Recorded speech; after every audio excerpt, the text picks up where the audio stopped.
drive, perhaps. These companies are all over the place in the US and internationally, and so if I end up traveling consecutively for a while, my email will just get backlogged.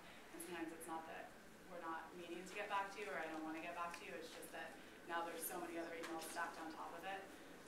I'm like Rachel, I don't respond to my phone at all, so I do the same thing that she does when it comes to people who leave voicemails. So I think email is the best way, but just don't be afraid to continue to send emails. I've never once been annoyed at an entrepreneur that continued to send emails that I hadn't responded to.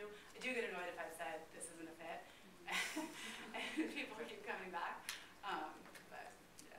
Just think about dating though too. Like if you know, sometimes people don't have the gumption, I guess, to say like, you know, sorry, we don't want to do this, but generally we do get back to people. So I agree, like if you haven't heard, I mean, don't do it in 2 days. It's like really irritating. Like, I am going to get back to you, you know, give a week to 10 days. Like, I just want to make sure, and you know, pleasant, like, I just want to make sure you got this. It might have slipped through because I haven't heard back. Is this of interest?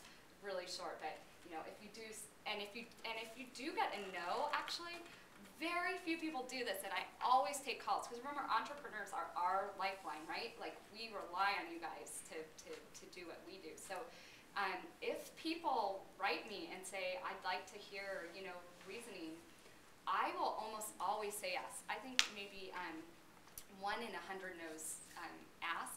I don't like it, it's uncomfortable, but I almost always do it.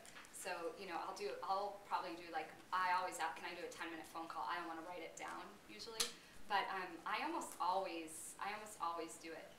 So, you know, don't, it depends on your time. If you think like they just saw it and they didn't really pay attention, like, don't waste your time either. But, you know, especially if we did a first meeting and we don't do it, it's really valuable feedback. And it could just be stage of fun. Like, I think it's like getting into university or something. It's like they already have 10 people from your high school in Denver, Colorado, and they just can't take anyone else. You're not differentiated enough.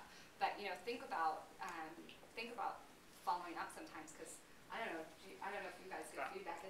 I would probably go back to my original comment, which is you're always selling.